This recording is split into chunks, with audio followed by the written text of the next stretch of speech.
everyone! After watching season 1 of The Wheel of Time, Logain was one of the characters that was a standout for me. I always liked Logain in the books, and I'm happy that the show more than did him justice. In this video, I will initially discuss some of the highlights of Logain in season 1. I will then share what is part speculation and part wishful thinking about the future of Logain's character in the show. Please note, this video contains spoilers for season 1 as well as spoilers for all the books. If you have not read the books, please click away now as you do not want to be spoiled. Let's see what Logain was up to in season 1. Same as in the books, in the show Logain is a man who can channel and believes he is the Dragon Reborn. He is captured by the Aes Sedai, gentled, and ends up in the basement of the White Tower as a prisoner. In the books, we learn all this secondhand.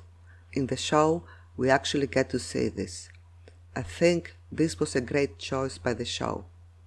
This way, we get to know Logain a bit better, what he is like, and what are his motivations. It also provides an opportunity for the audience to learn more about the world by actually showing us how a channeler can be shielded, how the Aes Sedai can link, and what gentling looks like. It also ups the stakes if the Dragon Reborn ends up being one of our male candidates, as we see firsthand how the Aes Sedai treat men who can channel, especially those that claim to be the Dragon Reborn. Nynaeve is also present when Logain is gentled, which I think is a nice detail. We first see Logain when Moraine, Lan and Nynaeve meet him with the Aes Sedai party. Even though he is a prisoner in a cage, Logain does not seem scared, resigned or despondent. He looks confident, even defiant, as if he considers his current situation just a temporary setback. In the episode 4 Cold Open, we see Logain and Gelden facing the king. Logain really believes he is the Dragon Reborn, and why shouldn't he? After all, only Moraine and Siuan know that the dragon is 20 years old. Logain does not, so he has every reason to believe it is him. I do not think I'm the only one that gets Jesus vibes from Logain, both from how he is portrayed visually and from how he acts. He is not interested in worldly possessions or titles. He lets us know his intentions are good. The voices in his head urge him to kill the king, yet he is able to ignore them, which I feel shows his strength of will and character. While the king tried to kill him, he responds with kindness and forgiveness, and not only does not retaliate, but even heals his enemy. He tells the king he is welcome to join him. And of course the king is convinced and inspired to follow him, which is very understandable after this display. Logain comes across as a very charismatic and inspiring leader. If I was there, I would definitely have become a Logain follower myself. We then see Logain shielded in his cage. Again, he seems cool, as if he's meditating. He does not look at all scared, cowed or worried. He's just chilling in his cage, waiting for the right opportunity, which is when his followers attack the Aes Sedai camp.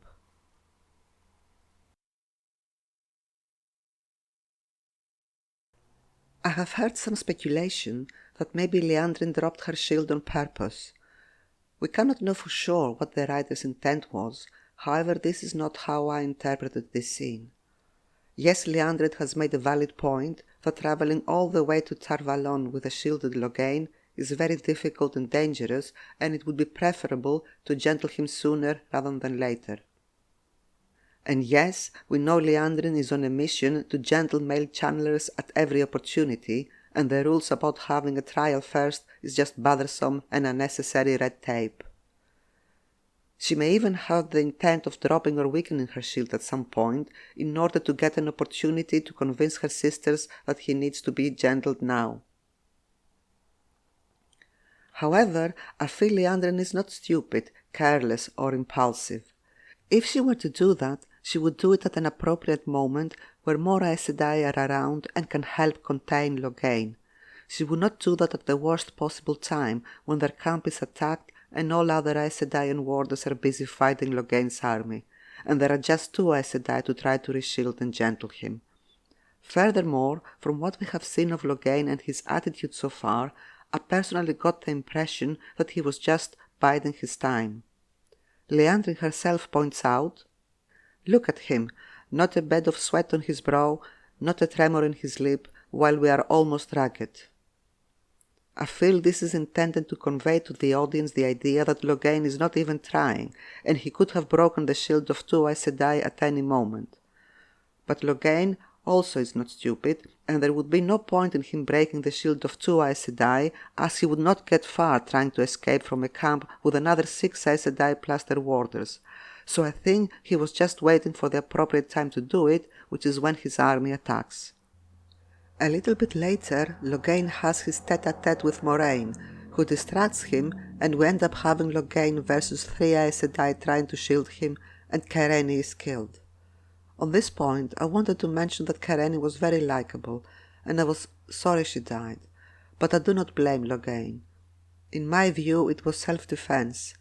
Any Aes Sedai, who are even bound by the oaths, would not have hesitated to use the one power to free herself and to avoid being stilled.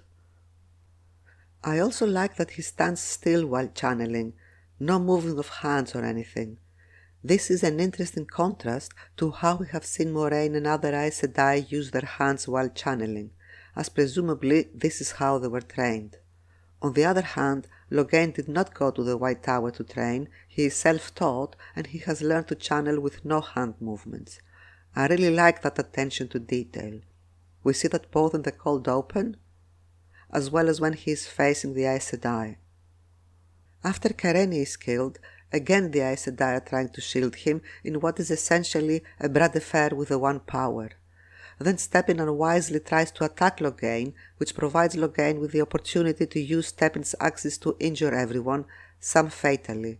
Nynaeve is the only one left standing.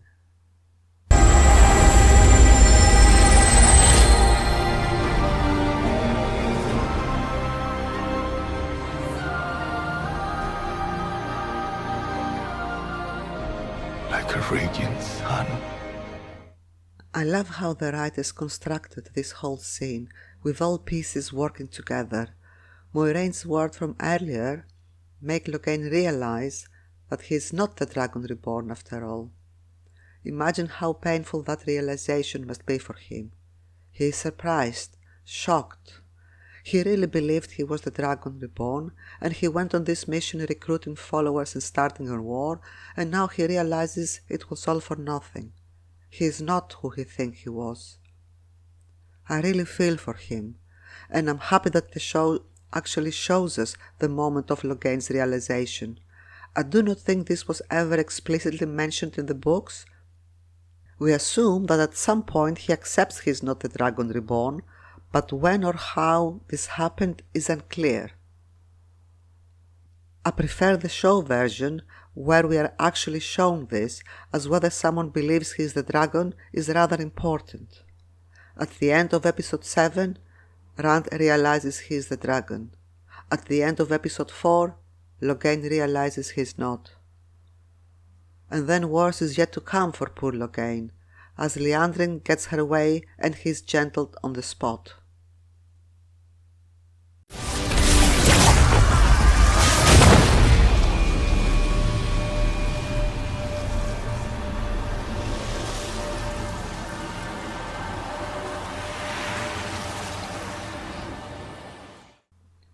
I love the actor's performance, where we can see his tears as his power is stripped from him and how he is crying afterwards. He has now lost everything, including the will to live. In the tower, Logain tries to provoke the Amyrlin so that they condemn him to death, but even that is denied him. I personally sympathize a lot with poor Logain.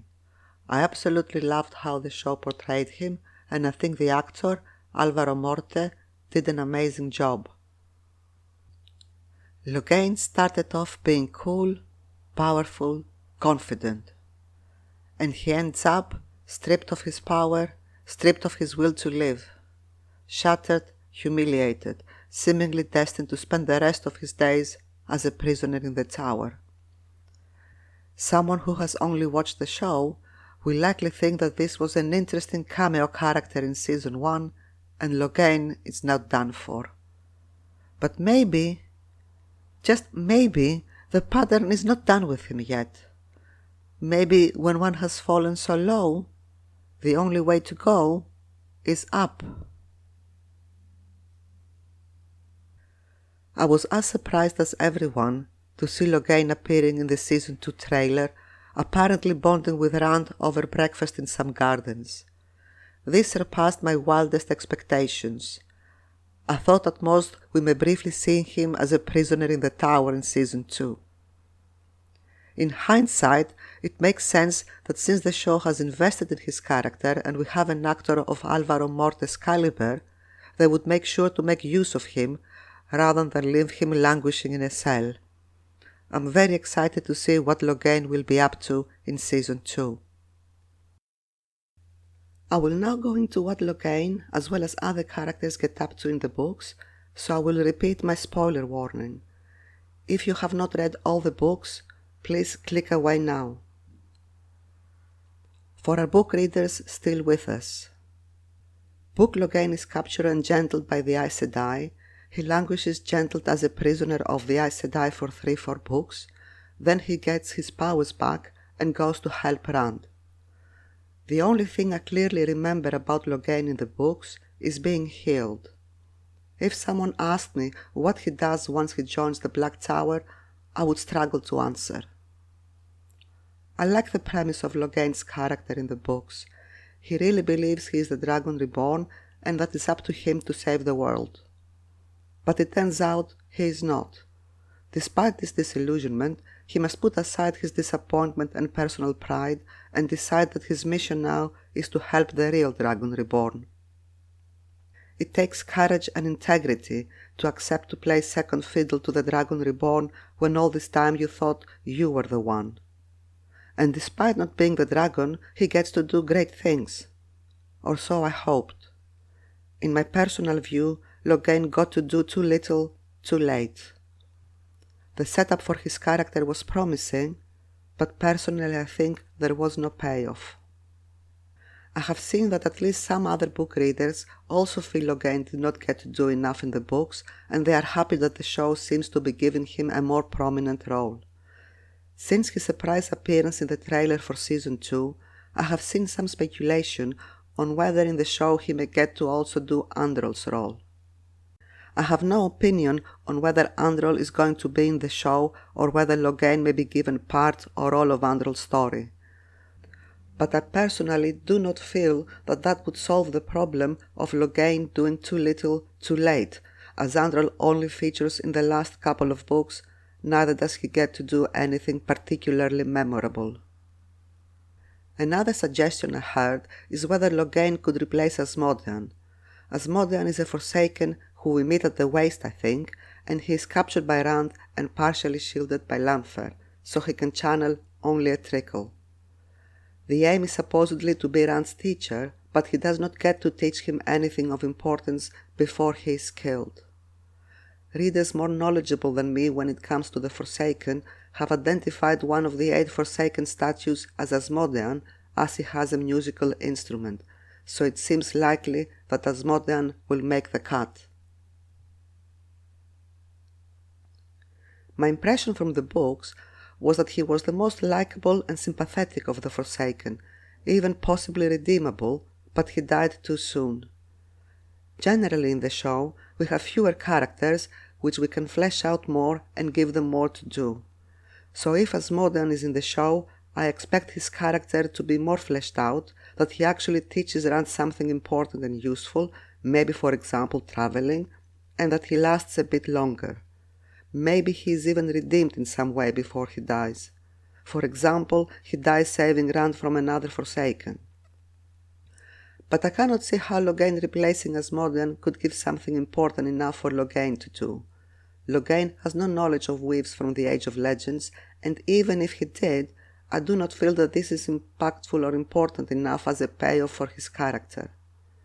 Teaching Rand useful weaves is helpful, but there are no memorable moments or events where Logain's decisions or actions affect or change the story in some significant way.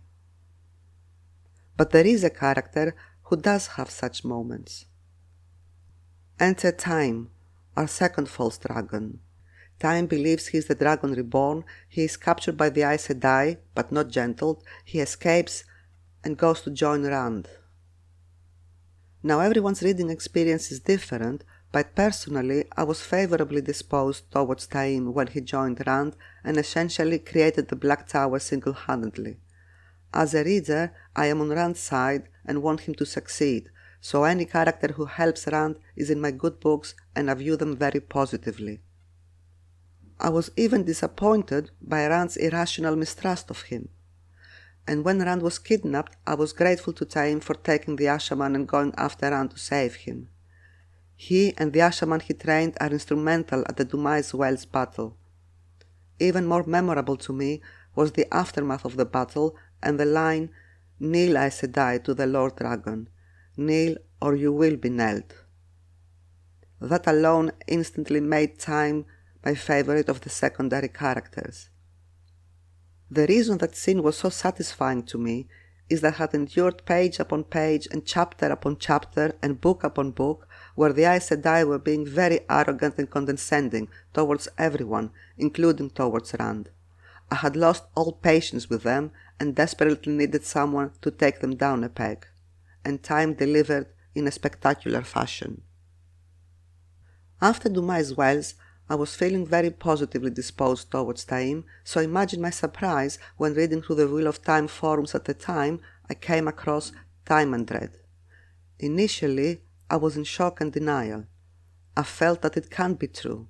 The hero of Dumais Wells must be one of the good guys. But the more I read about it, the more I became convinced that those book readers were correct and that the author intended for Time to be Demandred in disguise.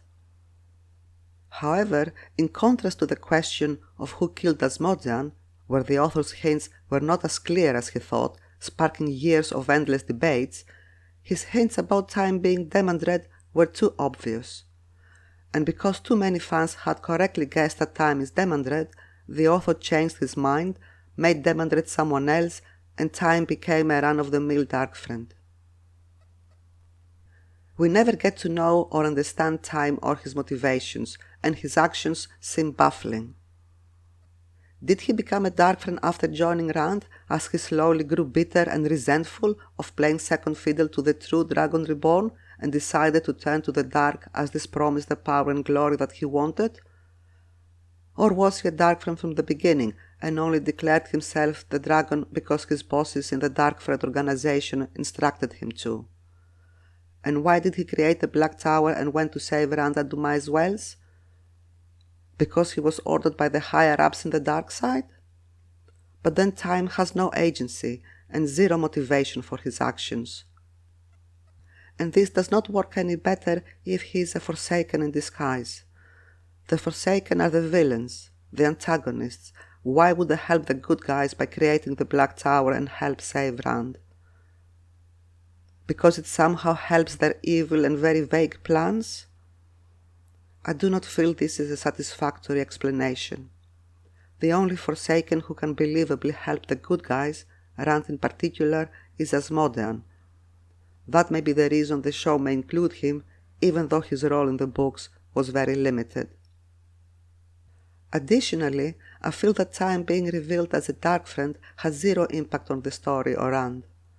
By then, Time was too obviously very suspicious to the reader, so no one was shocked to have it confirmed he is evil. And Rand himself never trusted him from the beginning, as Lews Therin's voice was telling him to kill him, as he supposedly recognized Demandred. So when it is revealed he is a dark friend, Rand does not feel shocked or betrayed. He does not even raise an eyebrow. As for Time himself, I feel he is a one-dimensional character whose actions make no sense. Yes, he features prominently in the books and does X, Y, Z. But who is he? What does he want? What does he need? How does he change? There is not even a glimpse of a character arc here. So my somewhat radical suggestion would be, take away the important parts of creating the Black Tower and the roll into my wells from Taim, and give them to Logain instead. Logain is much more deserving to do the cool, important and impactful stuff, and without this he would just be sitting in the sidelines as he was for much of the books. Logain needs to have a more prominent role than Taim. Logain's backstory sets him up as the person who really thought he was the dragon and that it was up to him to save the world. And he was prepared to do so. But it turns out he is not the Dragon Reborn, much to his despair. He must learn to put his disappointment and pride behind him and dedicate himself to helping the real Dragon Reborn. I personally find this a very satisfying character arc whose seeds were planted in the books but they never came to fruition. Maybe in this turning they will. This would also contrast Rand and Logain's character arcs. Rand does not want to be the dragon. He needs to accept that he is. Logain wants to be the dragon. He needs to accept that he is not. So then what about Taim? What do we do with him, if anything? If Logain recruits and trains the Ashaman and leads them at Dumai's wells, then strictly Taim's character is not needed. However, it depends if we can find the screen time to develop his character somewhat, and whether we want some added complications by having Dark Friends in the Black Tower. Then we can have Taim as a prominent Ashaman who is also the ringleader of any Ashaman who are Dark Friends.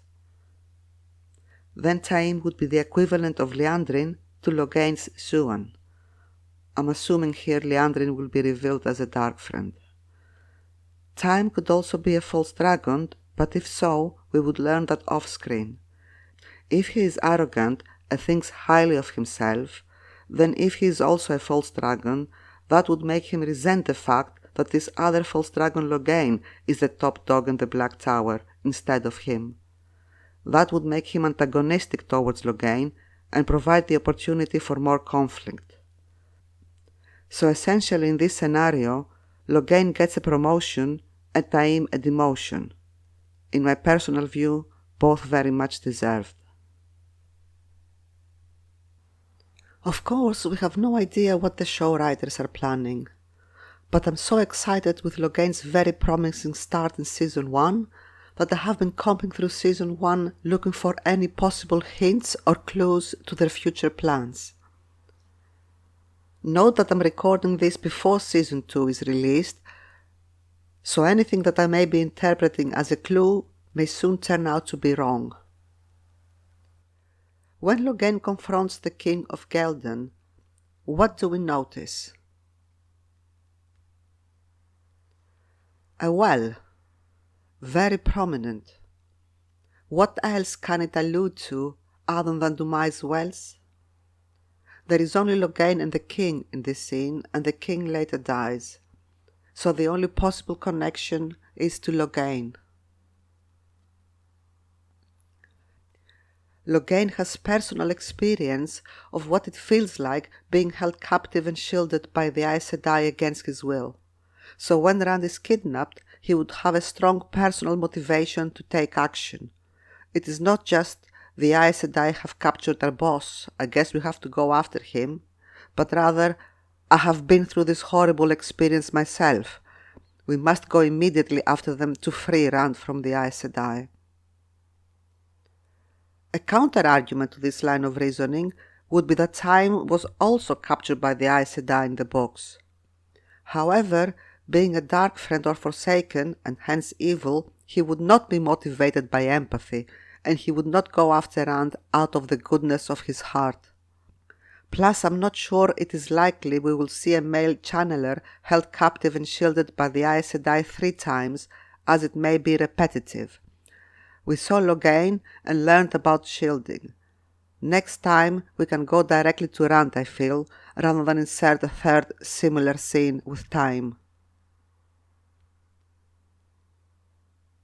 In his confrontation with the King of Gelden, the king tells Logain that he has sent word to the White Tower and the Aes Sedai will come for him. Notice his response. The Aes Sedai will come for you. Those women. They should be following me, not fighting me. Logain believes, and I agree with him, that the Aes Sedai should be following the Dragon Reborn and not the other way around. The only detail he got wrong is he thinks he himself is the dragon. But the principle holds that whoever is the dragon, the Aes Sedai should be following him, not try to order him around. So Logain could repeat the same sentiment at Dumai's Wells. Kneel, Aes Sedai, to the Lord Dragon. Logain has suffered a lot at the hands of the Aes Sedai. He was held prisoner in a cage, he was shielded, gentled, chained, paraded through the streets and forced to kneel in front of the Aes Sedai in the hall of the tower. He would be justified not to feel kindly disposed towards them, and especially the fact that we see him kneeling in front of the Aes Sedai, it would make it all the more satisfying, both for Logain and the audience, if he is the one to turn the tables on the Aes Sedai and the one to tell them, kneel or you will be knelt. In summary, here are the clues I have identified, or misinterpreted, as the case may be. I do not know what the show writers are planning, but I do know they have a plan and pay attention to detail.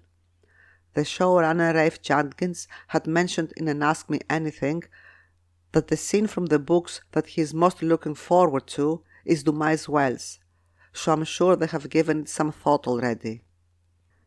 Now all these clues could have a simpler explanation, and the way I have interpreted them as pointing to Logain being present at Dumai's Wells is just a coincidence.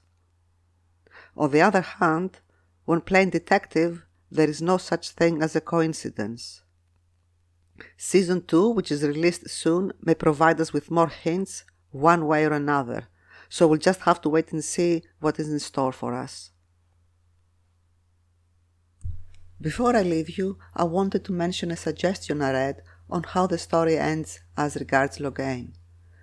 This is not my idea, but I really like it, and maybe other readers have had similar thoughts. When our story ends after the last battle, Logain is the leader of the Black Tower and the White Tower has no Amyrlin. Since Aidin is not corrupted or tainted anymore, men can also be Aes Sedai as they used to be before the breaking, so we can have a united tower. But who would be the Amyrlin of the united tower? I feel Logain is the ideal candidate. So he will go from this to this. Going back to the scene in episode 6, where Siuan enters the hall as Amyrlin's seat, imagine a similar scene replayed in the future, where the Keeper of the Chronicles, who could be a female Aes Sedai so we have some balance, announces, "Attend you all, here he comes, the Amyrlin seat." And in walks Logain in all his splendor, in the very same room where he was brought to his lowest. I think it would be a very fitting and very well-deserved end for Logain. And on this note, thank you very much for watching, and if you have any thoughts or suggestions on any of this, please leave a comment.